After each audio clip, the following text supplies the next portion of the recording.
整个1942年，德国的 U 型潜艇共击沉盟军1160艘水面舰艇，总吨位达到630万吨啊！你想想这什么概念？那可是上个世纪42年的时候。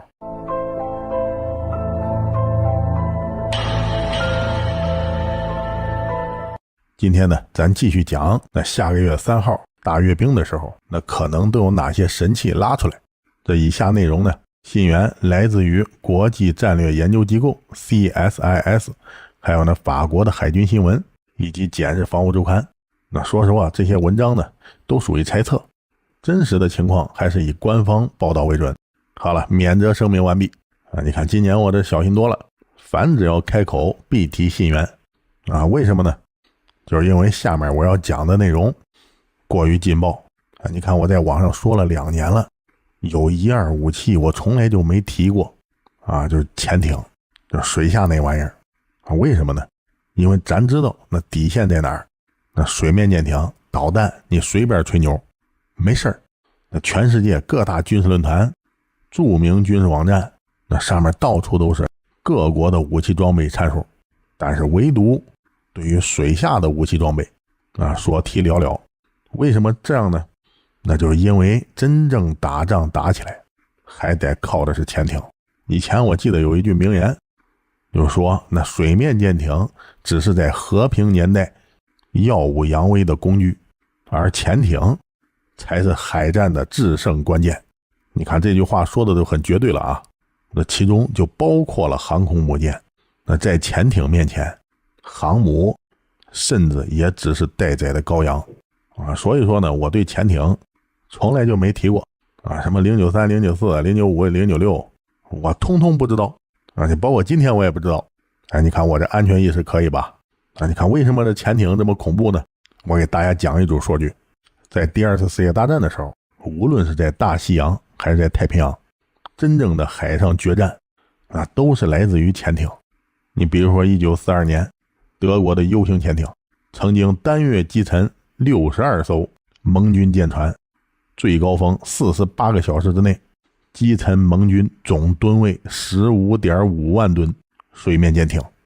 整个1942年，德国的 U 型潜艇共击沉盟军1160艘水面舰艇，总吨位达到630万吨啊！你想想这什么概念？那可是上个世纪42年的时候，就当时的造船能力啊，它一年都击沉630万吨，就相当于一天击沉 1.7 万吨的水面舰艇。而且这战争区域仅在这大西洋上，而这太平洋上，美国潜艇共击沉1340艘日本水面舰艇，总吨位达到530万吨，直接导致日本损失了整个海军的 55%， 直接导致了日本的石油进口量锐减 90%， 航空燃油的储备仅够维持1个月的空战，最终导致日本的海空力量陷入瘫痪啊！你想这就海面封锁了，什么船都过不去，石油和粮食都运输不了，整个国家都萎缩了。那后来呢，本子一看这潜艇好，也搞潜艇。1942年9月，本子的19号潜艇在瓜达尔卡纳尔海域发现了美国的黄蜂号航母，还有那北卡罗来纳号战列舰，就这一艘潜艇贴上去，连发6枚鱼雷，导致美军黄蜂号航母被击沉，北卡罗来纳号战列舰重创，而这艘19号潜艇毫发无损撤离啊！你想想这潜艇多厉害，那航空母舰那平时都是海上霸王，但是真正打起来，在潜艇面前很可能是不堪一击。你比如说在第2次世界大战期间，德国就用了潜艇击沉了盟军3艘航母、2艘大型战列舰，而美国用潜艇击沉日本8艘航母、2艘大型战列舰。你想那本子总共有多少艘航母？那基本上都是潜艇打沉的。整个二战期间，潜艇战导致 4.5 万船员的死亡，占整个二战海上死亡人数的 60%。 那所以说今后的海战，那潜艇那才是真正的胜负手。那有人听到这儿就说了，那咱还造什么航母啊？直接造潜艇不就完了吗？哎，不对，这航母有航母的用处，潜艇有潜艇的用处。你想啊，这全世界能造潜艇的有几个国家？那所以，那咱们要想在世界上形成威慑力，那你还得造航母。但是真正打起来，那海战还得靠潜艇啊。这什么意思呢？啊，说的直白一点，就是欺负别人的时候，你最好用航母。你比如说把那航母停到人家家海岸线上，你就可以随意起飞战机进行威慑，或者是轰炸，说来就来，说走就走啊，这是威慑啊，说白了就欺负人。但是呢，潜艇呢，就是决生死用的。你比如说你去小飞家门口啊，你开几艘潜艇去了，悄么悄来，悄么悄走，你有威慑力吗？你都悄么悄了，人家都不知道，那肯定没有威慑力啊。所以这潜艇就相当于游戏里面的刺客，要的是一击必杀，而那航母就是输出，主打一个耀武扬威啊。但是今天的节目呢，我不讲潜艇，为什么呢？我刚才说了，那093、094、095、096我都不知道啊。有人说了，你都不知道，你讲什么？哎，我讲无人潜航器，你这个能讲，你毕竟网上的照片都流出来了嘛，啊，那么长那么粗，说是呢9月3号要拉出来，让全世界看看。我去，这照片流出来之后啊，这全世界都懵了。你这什么玩意儿？这波塞冬吗？这是啊，中国版的波塞冬。哎，你看开始都有很多人猜测，是不是中国版的核鱼雷？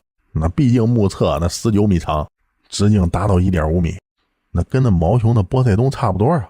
哎，所以大家都在联想啊，这熊猫版的核鱼雷太邪恶了啊！这是要干嘛？这是毁灭人类吗？啊，其实不是啊，它不是核鱼雷。你想那核鱼雷是干嘛的？那核鱼雷是掀桌子用的。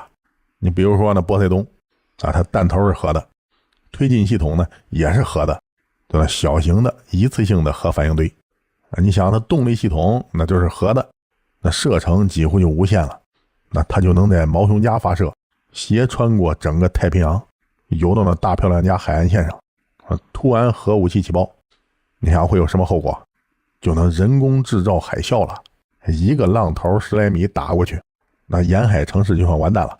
那或者啊，就在波塞冬核鱼雷啊钻到那军港里，然后起爆，那大漂亮的军港里面停的所有的航母啊、军舰啊，一瞬间全部玩完啊！这就是波塞冬核鱼雷的进攻方式啊！您听完之后你就知道啊，这属于掀桌子用的。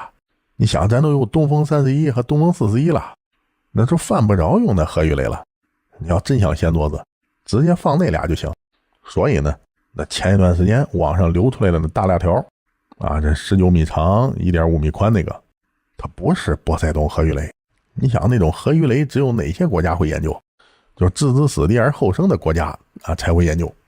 咱们呢现在军事实力它占有优势，犯不着跟人拼命，所以呢咱走的是高科技路线。因此咱们那款长条形的东西到底什么呢？哎，据这外媒，尤其是这法国海军新闻和这大漂亮的战区网站简氏防务周刊，这2天都做出了评论。他们一致认为这是一款 UUV 无人潜航器，而且呢洋人还给它起了一名字叫 AGX-002 啊。为什么叫002呢？因为咱们在2019年啊那次阅兵上已经展出过一款无人潜航器了啊，这是第2款，所以他们就给它弄一编号叫002。那2019年那场阅兵，咱们展出的型号是 HSU-001 啊。那艘无人潜航器呢，大家一看还能接受啊，因为它比较小，长5米，排水量3吨。但是时隔6年，过几天可能展出来的这位长据说能达到19米，直径1.5到1.8米。这样算的话呢，排水量可能在80吨左右。80吨那就是小型潜艇了啊！关键还是无人的。你想这玩意儿出来之后，那就太恐怖了。第一，它是无人的，所以它不需要频繁的上浮来换气儿。第二，因为它是无人潜航器，那就说明它已经解决了深海的通信问题。第三啊，因为它是无人的，它就可以批量化的生产，真正实现海底的狼群战术啊。这东西呢，说实话去年电子战里讲的有当年的胆子比较大嘛，什么都敢说。我记得什么康涅狄格号，前脸这么没的我讲到了这个但是我今年不承认了我不知道是怎么回事不过从物理学上来讲，如果是2019年阅兵展出的那个 HSU-001 无人潜航器的话，它那重量只有3吨。你根据那康涅狄格号后来呢被撞击后的照片，明显的3吨多的东西呢撞不出那效果。你看今年那照片上流出来那位，那排水量在80吨左右那效果就很像了。尤其是这战区网还有那法国的海军新闻进行了一系列的预测说这位就是这002可能航速能达到70节。你要知道呢70节什么意思就是每小时在水下能跑出去70海里。那海里可不是公里，如果换算成公里的话，它就能在水下每小时达到130公里你看这速度，你想咱在高速上开车，那速度也就1小时120公里，但是呢这位呢他比那高速上的车开的都快。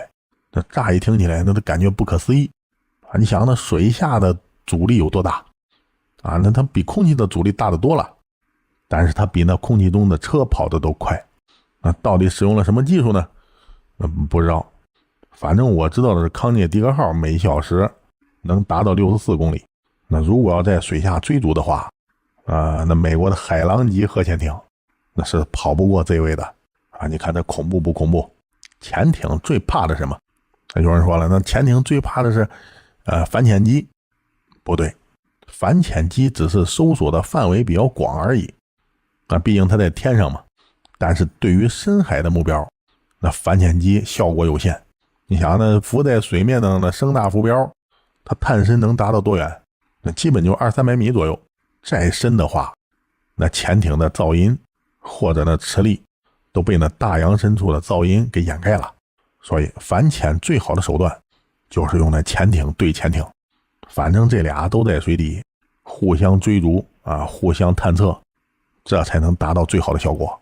如果咱有这种无人潜航器了，而且呢潜深能达到1000米的话，你想呢咱周边它还可能有那大黑鱼吗？所以说呢去年很多人造那军事谣言，一会儿又什么大黑鱼跑渤海了，一会儿又什么大黑鱼跑南海了，什么全部抓大黑鱼去了。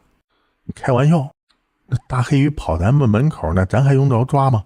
那我跟你说，他来了他找倒霉。你想那无人潜航器那玩意儿你不需要给他发工资，你也不用给他管饭，也不用给他家属安排工作，只要生产出来往那海里一撂他就日夜不停的在那水下给你干活你这玩意儿是最恐怖的他不知疲倦没有情绪，不停的干活。哪国的大黑鱼他也来不了你来了之后，那咱就敢憋他你想咱那是无人的，那80多吨给你憋一前脸试试你谁也受不了你但凡有点磕磕碰碰，那无人的不碍事你大不了扶起来然后回收。那有人呢他都不一定能扶得起来了有人说了，为什么他扶不起来呢？你看这无人的潜航器它里面是实心的，那有人的它里面一定是空心的。那实心的不进水，空心的它都会进水这就叫区别。行了，我这说的够明白了有人说了，那这玩意儿它动力来源是什么？那是不是小型核反应堆我认为那不会。你想那咱这玩意儿在海里，它不能像那波塞冬一样弄一小型核反应堆，你这样的话容易造成海洋核污染你看咱们属于文明国家，那对海洋的是不是保护那都一向提得很高。因此咱不可能使用小型核反应堆虽然说咱有，你比如说前一段时间公布的玲珑2号小型核反应堆技术，那体积呢也能小于集装箱那么大，那塞到这002里面绰绰有余。但是从道理上来讲咱犯不着用的核反应堆。据那国外媒体的分析，这款无人潜航器很有可能用的是锂电池加那小型柴电。如果是这样的话，那它的航程就不是无限的但是呢足够了，因为这是无人潜航器嘛，你扔到水里就让它到处乱跑等到它的柴油用完了，电池也干了，让它游回来之后呢，你再给它加一箱油，那它又能回去接着干活了所以这不耽误事儿。因此这款无人潜航器很有可能是搭载在航母上，或者是055、052D 对于水下反潜用的你看在航母编队里，除了航母之外，会安排很多驱逐舰、护卫舰，从而形成航母编队那为什么要编入驱逐舰和护卫舰呢？那主要有俩作用，一个是防空，一个是反潜那说实话呢，防空对于咱们的压力不大，那不管咱055还052D那都有几十个垂发或者上百个垂发单元，那上面装的海虹旗9B，那防空基本上够用了。难度最大的就是那反潜，你想那大海上一望无际，在真实的情况下，你不管有多少反潜机，还有那护卫舰，那都不可能把那整个海域给查得纤毫毕现。所以航母真正的威胁就来自于海下。说实话，潜艇这玩意儿它拦不住，那所谓的反潜那都是有概率的。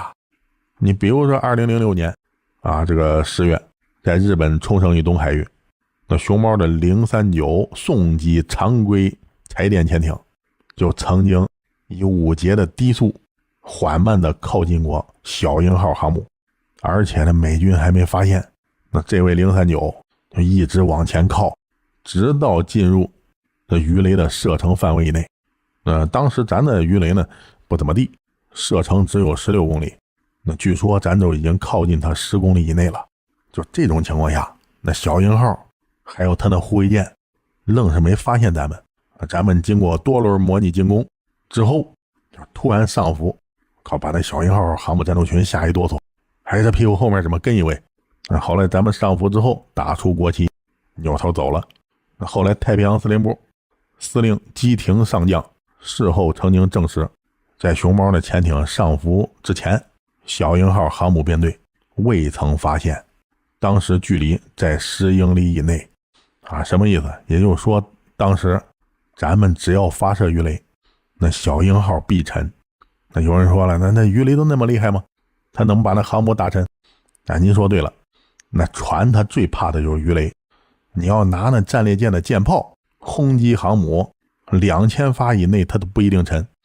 但是呢鱼雷基本上2枚那都差不多了，因为呢鱼雷打的是吃水线以下，而且现在的鱼雷那都是穿甲内爆型鱼雷。你想那船底的船舱里你钻进去俩穿甲弹熏爆了，那什么船也受不了。所以说它今年可能展出的002无人潜航器如果是真的那就太牛了。你想它上面没人呢，它小那噪音肯定也小，那今后它突袭个航母那应该难度不大但是我认为它的最大的价值是在那未来的航母编队里作为反潜武器使用你这样的话，咱们的航母编队反潜压力就会小很多。你想那052D 或者055上装10枚这玩意儿应该问题不大吧？那平时那就让这无人潜航器在那水下围着那航母编队反复的探测，那你说那潜艇它还能进得来吗？这是其一。第二呢，它还能主动进攻。至于它上面搭载了什么武器你这个谁也不知道。当然了，国外那群人他猜的特别多，就是搭这个导弹搭那个型号的鱼雷的他们都是猜所以说呢这块我就不再讲了。但是我认为就算它不搭载武器，就它这么大体格，那么高的速度，每小时130公里，它就靠撞你谁也受不了。那有人说了，那这款无人潜航器呢平时在水下那是靠什么通信的呢？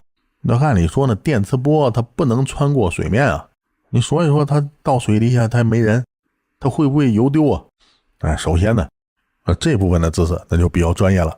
水下通信这问题是全世界最大的难点，你这个物理学你必须学得好，否则你的论文你都看不懂幸好呢本人是物理课代表，这部分论文呢我研究了一下竟然看了个七七八八。那下面呢我就给大家讲一下，可能某些细节它不对，但是基本原理绝对没问题。这水下信息传输这块那传统的方式就靠那声波，但是这声波呢在水下衰减的速度特别快。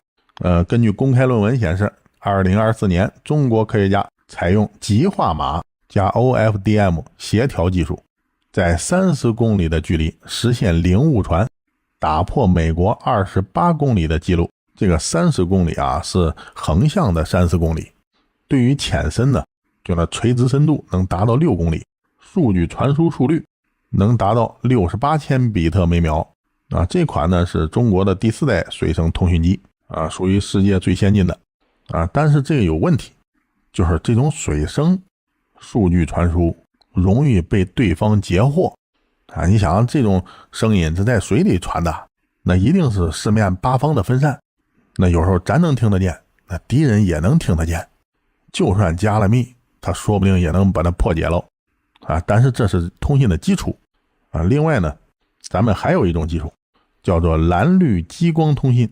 这种激光通信呢是可以穿透海水的，就是在450至530纳米波段的激光啊，它呢能在700米的深度上实现高清视频实时传输，而且带宽可以达到10兆每秒，抗干扰能力比水声传输高20倍，而且这种传输可以通过天基系统的低轨道卫星中继，可实现全球海域覆盖，对精准要求比同步轨道低 50% 啊。这个属于公开论文啊，不涉及技术泄密。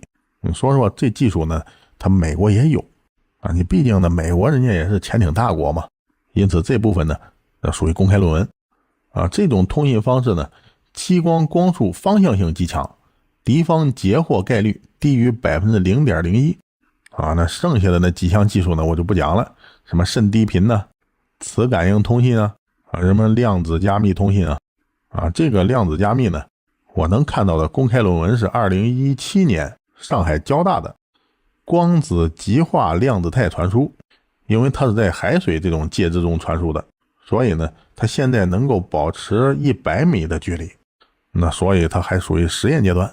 但是我看的论文上说是2030年这种水下量子通信呢能达到1公里所以说咱们的002是用哪种通信方式接收数据链，那咱不清楚。但是呢我认为它说不定是这些技术都融合在一起了融合通信这个不行了用那个嘛这都是猜所以这就是通信方式。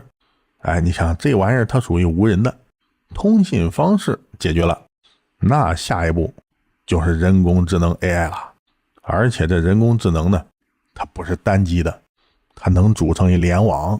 如果那水下有那100多根这玩意儿，他们可以实现内部的中继连接，最终会来一组网你这样的话，你想那海下所有的事情呢都透明了。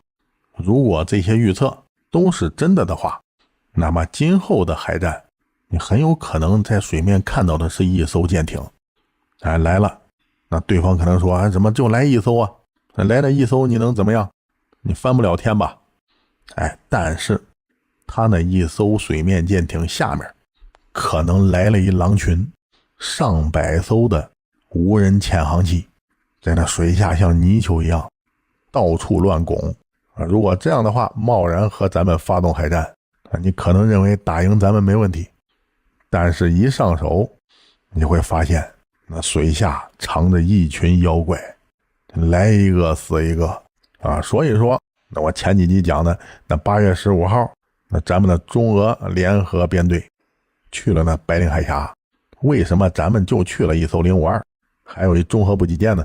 你犯不着去那么多人，水面的攻击舰艇可能就这么一艘，但是呢水下你可能有一群002那这也是咱们为什么能够大摇大摆进了那白令海峡的原因，那谁也不敢拦这事儿呢它不是我瞎猜我这么猜是有依据的。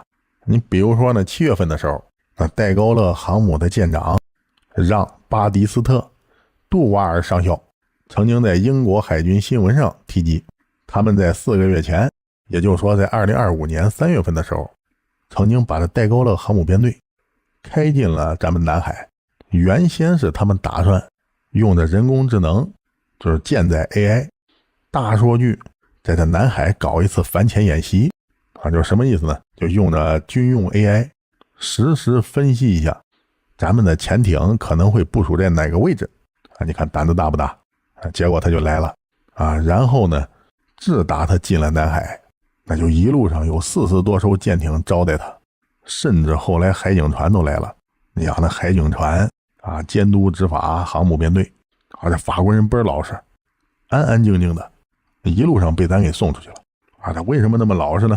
那据说啊，他不是来反潜来了吗？他看到了那海下一些比较恐怖的东西。那至于什么东西他没提啊。这7月19日，尼古拉斯·沃朱尔上将在接受海军新闻采访时承认，在南海相当于地中海3/4面积的海域内发现了30到40艘熊猫家的大型舰艇，并且表示水下也有东西。最终的结论是，熊猫海军的协同作战能力远超预期。而且他说了，在南海他们遭遇了多次非接触性拦截。戴高乐号航母战斗群所有的战术机动均被提前预判啊。被谁提前预判了啊？就是被咱们给提前预判了。也就是说，他的所有行动，甚至还没有做出的行动啊，都被咱们给预判了啊。那怎么被预判的呢？啊，大家可以联想我刚才前面讲的那002，水下一群眼睛都盯着他呢啊，你说他好受不好受啊？这也可能是导致在那7月底19国护身军刀联合军演上，那法国的戴高乐航母不参加的原因啊，因为人家吃过见过，你知道你那19国联合军演闹着玩，那水下有多恐怖啊，他见识过，所以他演习就没去啊。好了，咱今天只能讲到这儿了啊。以上内容均来自于互联网各大军事论坛和他公开的论文。好了，今天咱就讲到这儿。那下面的还有哪几款武器咱可以说呢？必须是高超音速武器，因为全世界都知道啊，据说这次阅兵那都是无人化、高超音速化，这是咱们现在装备的特点，要么没人啊，要么跑得快，拦不住。好了，我加快更新。